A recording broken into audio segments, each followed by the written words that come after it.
Welcome back to rupees kitchen. ఈరోజు మన కిచెన్లో చిక్కుడుకాయ మెంతమాకు కర్రీ అండి. చాలా బాగుంటుంది. సో దాని తయారీ విధానం చూస్తామా.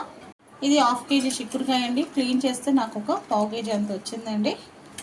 ఎందుకంటే పురుగులు అంతా ఉంటుంది కదా, సో అవంతా తీసేసాక ఎంత నాకు వచ్చింది.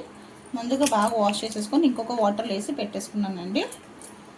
ముందుగా ఒక కడాయి పెట్టుకొని దాంట్లో ఆయిల్ వేసేసుకోవాలండి. ఒక 2 టేబుల్ స్పూన్ వేసేసుకుని దాంట్లో ఆవాలు జీలకర్ర 1/2 స్పూన్ అది ఫ్రై అవుతుండగా కడిగి చిక్కుడుకాయ వేసేసుకోవాలండి. కడిగి పెట్టుకున్న చిక్కుడుకాయ వేసేసుకోవాలి. దీంట్లో ఇలా చిక్కుడుకాయ వేసేసుకున్నాక చిన్న మెంతమాకు అండి. చిన్న మెంతమాకు వేస్ట్ చేస్తే కాంబినేషన్ చాలా బాగుంటుందండి. చిక్కుడుకాయ మెంతమాకు కర్రీ. ఇది మట్టి లేకుండా మంచిగా వాష్ చేసేసుకోవాలండి. ఒక 2 టైమ్స్ వాష్ చేసేసుకుని పక్కన ఉంచేసుకోవాలి. ఇప్పుడు చిక్కుడుకాయ వేసిన వెంటనే దీంట్లో వేసేసుకోవాలండి మెంతమాకు. ఈ రెండు మంచిగా ఆయిల్లో ఫ్రై చేసుకున్నాకనే పసుపు ఉప్పు వేయాలండి. 5 మినిట్స్ బాగా ఫ్రై చేసేసుకోవాలి. ఇప్పుడు దీంట్లో పసుపు వేసేసుకోవాలి 1 స్పూన్. ఇప్పుడు దీంట్లో టేస్ట్కి తగినంత సాల్ట్ వేసేసుకోవాలి. వేసి బాగా మిక్స్ చేసేసుకోవాలి. పసుపు ఉప్పు వేసేసి బాగా కలిపేసుకోవాలి.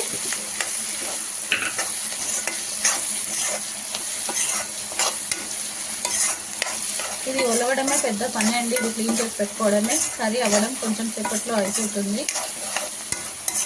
ఇప్పుడంతా నవరాత్రి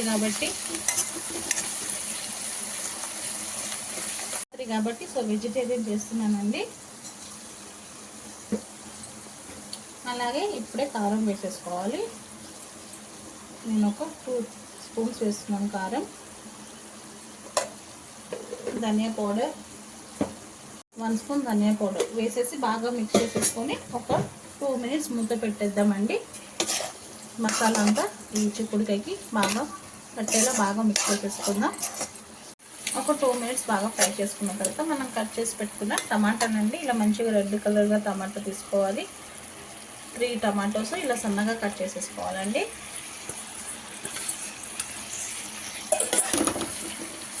కట్ చేసుకొని మంచిగా మిక్స్ చేసేసుకోవాలి.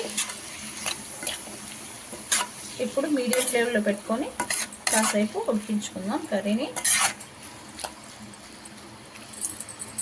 చూద్దామండి. ఆయిల్ అంతా మంచిగా పైకి వచ్చేసింది. కర్రీ అయిపోయిందండి. ఒకసారి మిక్స్ చేసేసుకున్నాం. టమాటా కూడా అంతా మంచిగా కుక్ అయిపోయింది. ఇది రైస్లోకి నా చపాతీలో కన్నా బాగుంటుంది చిక్కుడుకాయ కర్రీ. ఇంకా మెంతమాకు కూడా వేసాం కదండి, చాలా బాగుంటుంది టేస్ట్. హెల్త్ కూడా చాలా మంచిది మెంతమాకు. మనం ఇలా దీంట్లో కర్రీస్లోనే వేస్తేనే తింటారు. మామూలుగా ఏమైనా మెంతమాకు కర్రీ అలా చేస్తే తిన ఇలా ఏదైనా ఒక వెజిటేబుల్స్లో ఆకు వేసేస్తే మెంతాకు తినేస్తారండి ఇంట్లో. సో ఇంకా అయిపోయింది. గ్యాస్ కూడా ఆఫ్ చేసేస్తాను. సర్వ్ చేసేసుకుంటాను. ఏ రెసిపీ అయినా లవ్తో కేర్తో చేస్తే సింపుల్ రెసిపీ కూడా సూపర్ రెసిపీ అవుతుందండి. రెడీ అయిపోయిందండి చిక్కుడుకాయ మెంతమాకు టమాటా. చాలా ఈజీగా సింపుల్గా చేసుకున్న రెసిపీ అండి. రోటీస్కి పుల్కాకి రైస్తో చాలా బాగుంటుందండి. మీరు కూడా ఒక్కసారి డెఫినెట్గా ట్రై చేయండి. ఇంకా లంచ్ బాక్సెస్కి అయితే ఇంకా ఈజీగా త్వరగా అయిపోతుంది. సో వీడియో ఎక్కడ స్కిప్ చేయకుండా ఫుల్ వీడియో చూడండి. ఫుల్ వీడియో చూసి లైక్ చేయండి, కమెంట్ చేయండి. మీ యొక్క లైక్ నాకు చాలా ఇంపార్టెంట్ అండి. మీ యొక్క లైక్ నాకు ఇంకొక వరకు నా వీడియో రీచ్ అవుతుంది. సో నచ్చితే లైక్ చేయండి, షేర్ చేయండి. కొత్తగా ఏమన్నా మన ఛానల్ని చూస్తే సబ్స్క్రైబ్ చేసుకోండి. మీ రూపీస్ కిచెన్.